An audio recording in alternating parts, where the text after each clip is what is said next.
When a gorilla with no child of her own meets an abandoned lion cub, something miraculous unfolds.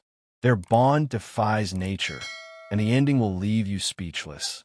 Watch this extraordinary story and subscribe for more unforgettable wildlife moments in the early hush of dawn, where golden light dances across the acacia-strewn plains of East Africa. The circle of life unfolds with brutal honesty. Near a shallow riverbank, still glossed with dew, the silence is broken by a terrible roar, then a thundering stampede. A lioness, proud and fierce, has made a miscalculated advance on a herd of wild buffalo. The herd does not scatter, they retaliate. Dust clouds rise, horns strike, and in the fray, the lioness is gored, her flank torn and bleeding. She flees into the long grass, dragging her wounded body with desperate strength. But in the chaos, something is left behind, a lion cub, no more than a week old, eyes barely open. Its small body quivers with instinctual fear. It lets out a tiny mewing cry, a call that carries far across the open land, and by sheer providence, someone hears it. Ranger Eliza Hart, a seasoned American conservationist, is conducting a patrol on the opposite bank. She halts, ears tuned. Another cry pierces the air. Eliza moves quickly, guided by sound and gut. She finds the lion cub alone, trembling by a tangle of reeds, no mother in sight. Her experienced hands scoop up the fragile creature. The cub doesn't resist. It simply presses its face into her arm, as if it knows safety. With careful urgency, Eliza radios in and heads for the Wildlife Rescue Center. The lion cub's life, it seems, is about to change course dramatically and forever. Nestled at the foot of the New York hills, the Wildlife Rescue Center is a sanctuary like few others, home to animals plucked from cruelty, misfortune, or the brink of death.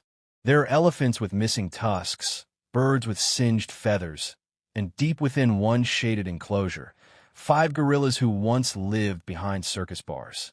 Among these gorillas is Ada. Unlike the others, Ada has never had a child of her own. Yet within her, a quiet, persistent longing lies, seen in the way she cradles fallen branches like infants, or how she hums low tones when staff walk by with rescued younglings. She is gentle, intuitive, and fiercely observant. When Eliza arrives with a lion cub wrapped in a soft blanket, the staff work quickly. The cub is dehydrated, weak but stable. Over the days that follow, its cries echo through the center, until something strange happens. Ada starts to sit closer to the lion cub's enclosure. She watches, not with curiosity alone, but with recognition. When the cub cries, Ada hums. When it sleeps, she leans against the barrier, as though lending warmth through sheer presence. Eliza, ever the pragmatist, hesitates. It's something about Ada's calm, maternal posture that gives her pause. Perhaps she thinks a miracle might be possible. And so, carefully, the staff begin to observe, wondering what might come of this improbable nearness between a gorilla and a lion cub. 2 weeks later, the moment comes. The lion cub, now slightly stronger, is brought in a crate near the gorilla enclosure. The staff hold their breath. The other 4 gorillas linger in the trees, watching with wide, curious eyes. But Ada steps forward, slowly, deliberately. She sits, arms resting on her knees, and waits. A staff member gently lifts the cub out. It lets out a squeaky protest, but doesn't claw. Its body is limp with trust. The staff offer a bottle of warm milk, one hand held through the bars. But it is Ada who reaches first. Her leathery fingers curl around the bottle.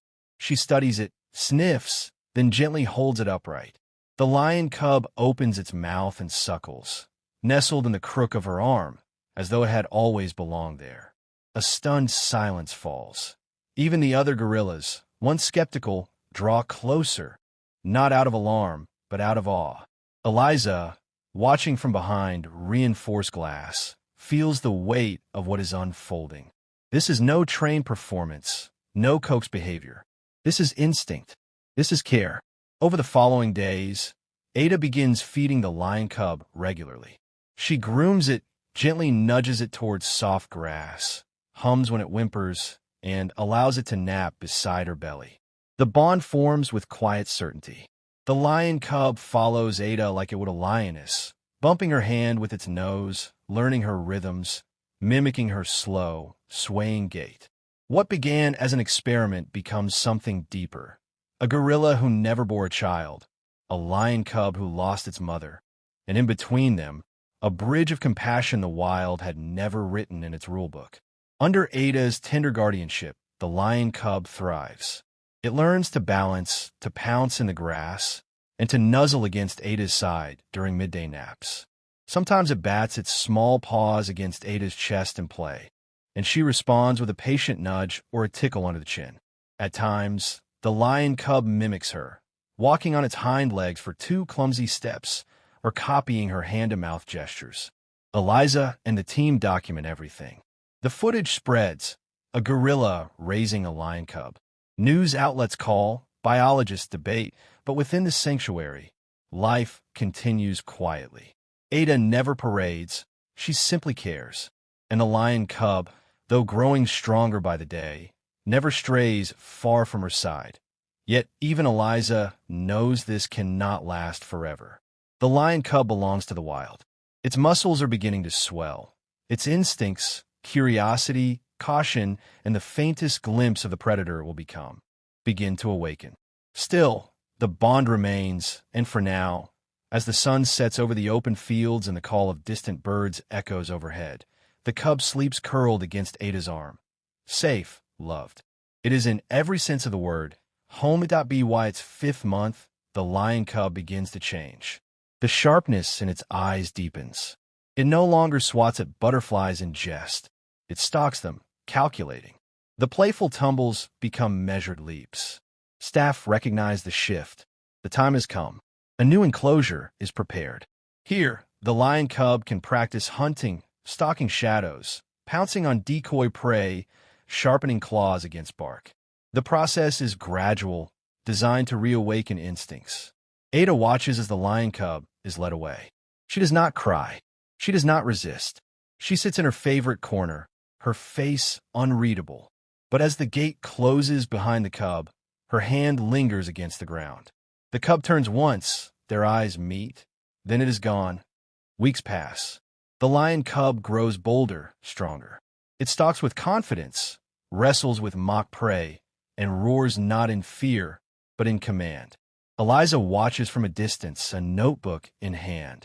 Ada, meanwhile, stays near the training enclosure's outer trees, humming to herself now and then. The separation, though silent, is shared by them both. But all know what this means.